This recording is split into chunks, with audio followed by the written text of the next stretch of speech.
नमस्कार, मास्टर रेसिपीजमध्ये सगळ्यांचं मनापासून स्वागत. आणि आपण आवळा सुपारी नेहमी करत असतो आणि आवळ्या सुपारीबद्दल माझं विशेष एक प्रेम किंवा नातं आहे. आणि ती गोष्ट अशी की माझा पहिला व्यवसाय जो सुरू केला तो आवळा सुपारीपासून सुरू केला. त्यावेळी मी 6वीत होतो आणि काय करायचं बा, म्हणून आवळा सुपारी. तर आवळा सुपारी का, त्याची एक कहाणी आहे, ती नंतर सांगेन. पण पहिले आवळे किसून घेऊ. सगळ्यात पहिले आवळा आपण किसून घेऊ.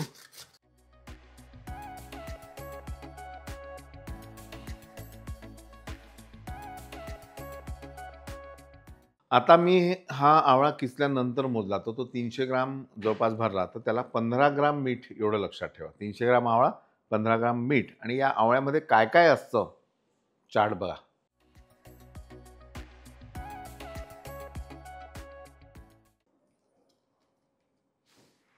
आणि चमचाभर जिरे.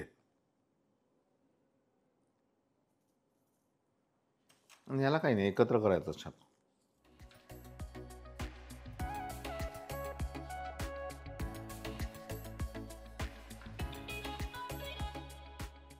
आता काही काही लोकांना सवय असते की म्हणजे मला पण आहे, हे मिक्स केल्यानंतर एकदा खाऊन पाहायचं. तेव्हा आपल्याला मिठाचं प्रमाण थोडं कमी वाटतं की अरे नाही अजून मीठ. पण तसं करू नका. कारण काय होतं की हे श्रिंक होतं. श्रिंक झाल्यानंतर मिठाचं प्रमाण मात्र श्रिंक होत नाही, ते तेवढंच राहतं. तर एंड प्रॉडक्टचा रिझल्ट जो असतो तो व्यवस्थित असतो. सो 300 ग्राम 15 ग्राम, 300 ग्राम आवळा, 15 ग्राम मीठ आणि जिरं चमचाभर. थोडं कमी जास्त झालं तरी चालतं, कमी नका जास्त करा. आणि हे असं वाळत घालायचं सुटं सुटं.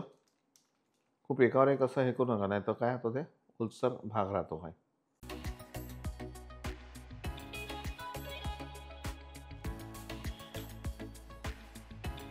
याला छान उन्हात वाळवायचं. आता तुम्हाला जी मी माझी आठवण सांगत होतो की मला बिझनेसचा करायचा होता. 6वीत किती वय असणार, पण मला माहिती होतं की माझ्या मावशीच्या घरी आवळ्याचं झाड होतं.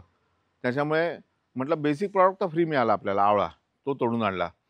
नंतर ही सुपारी मला माझ्या बाबांनी शिकवली होती की अशी आवळा सुपारी तू कर.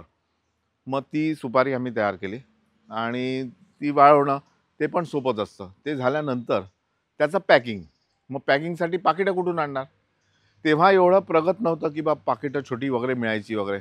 आणि ते असं मिळत जरी असतील तेवढी अक्कल नव्हती की अशी पाकिटं शोधावी. पण अक्कल ही होती की आपण 2-3 किराणावाल्यांकडनं महिन्याचा किराणा आणतो आईसोबत जाऊन, तर ते आपल्याला ओळखतात. तर त्यांना म्हटलं तर मोठी 3-4 पाकिटं आपल्याला अशीच मिळतील. मग मोठ्या साईजची पाकिटं आणायची, त्याला कापायचं आणि मेणबत्तीने त्याला जोडायचं आणि या अशा सुपाऱ्या पॅक करून मग त्या विकायच्या. विकायच्या कुठे? शाळेमध्ये. असा आपला लुटूपुटूचा छोटा धंदा पहिले तेव्हा सुरुवात केली.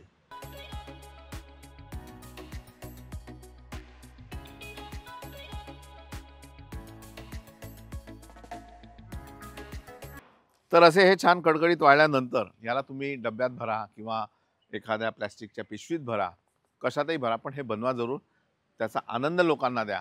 आणि दुसरी एक महत्त्वाची गोष्ट अशी की वाळत घालताना कधीही स्टीलच्या ताटाचा वापर करू नका. मी हे केलं होतं लहानपणी आणि ते काळे पडले होते.